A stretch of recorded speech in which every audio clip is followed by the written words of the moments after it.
ಕುಮಟಾ ತಾಲೂಕಿನ ಮೂರೂರಿನ ವ್ಯವಸಾಯ ಸೇವಾ ಸಹಕಾರಿ ಸಂಘದ ಕಾಂಪೌಂಡ್ ಗೋಡೆಗೆ ಹೊಂದಿಕೊಂಡಿ ನಿರ್ಮಾಣವಾದ ನೂತನ ಕುಡಿಯುವ ನೀರಿನ ಘಟಕವನ್ನ ಉದ್ಘಾಟಿಸದೆ ಈಗ ಆ ಘಟಕವನ್ನೇ ನೆಲಸಮಗೊಳಿಸಿರುವುದು ಸಾರ್ವಜನಿಕ ವಲಯದಲ್ಲಿ ಆಕ್ರೋಶಕ್ಕೆ ಕಾರಣವಾಗಿದೆ.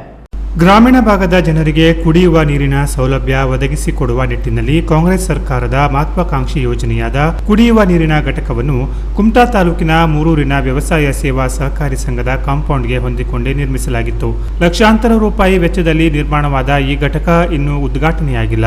ಜನರಿಗೆ ಕುಡಿಯುವ ನೀರಿನ ಸೌಲಭ್ಯವನ್ನು ಕೂಡ ಈ ಘಟಕದ ಮೂಲಕ ಕಲ್ಪಿಸಿರಲಿಲ್ಲ ಎನ್ನಲಾಗಿದೆ. ಆದರೆ ಇತ್ತೀಚೆಗೆ ಗ್ರಂಥಾಲಯ ನಿರ್ಮಿಸುವ ಕಾಮಗಾರಿ ಕೈಗೊಳ್ಳುವಾಗ ಅಲ್ಲಿದ್ದ ಬಸ್ ತಂಗುದಾಣದ ಜೊತೆಗೆ ಈ ಶುದ್ಧ ಕುಡಿಯುವ ನೀರಿನ ಘಟಕವನ್ನು ಕೂಡ ನೆಲಸಮಗೊಳಿಸಿ ನೀರನ್ನು ಶುದ್ಧೀಕರಿಸುವ ಮಷಿನರಿಗಳನ್ನು ಕಿತ್ತಾಕಿ ಹಾಳುಗೆಡವಲಾಗಿದೆ. ಈ ಮೂಲಕ ಸರ್ಕಾರದ ಲಕ್ಷಾಂತರ ರೂಪಾಯಿ ಹಣ ಪೋಲಾಗಿ ದುರ್ಬಳಕೆಯಾದ ಆರೋಪ ವ್ಯಕ್ತವಾಗಿದೆ.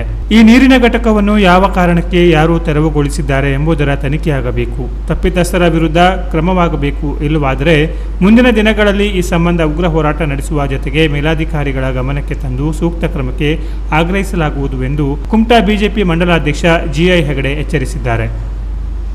ಇನ್ನು ಈ ಬಗ್ಗೆ ಮೂರೂರು ಗ್ರಾಮ ಪಂಚಾಯತ್ ಪಿಡಿಒ ರಶ್ಮಿ ಪಟ್ಗಾರ್ ಅವರನ್ನ ಕೇಳಿದಾಗ ಈ ನೀರಿನ ಘಟಕ ಪಂಚಾಯತ್ಗೆ ಹಸ್ತಾಂತರ ಆಗಿರಲಿಲ್ಲ. ಈ ಘಟಕವನ್ನು ಯಾರು ತೆರವುಗೊಳಿಸಿದರು ಎಂಬುದರ ಬಗ್ಗೆ ಮಾಹಿತಿ ಇಲ್ಲ.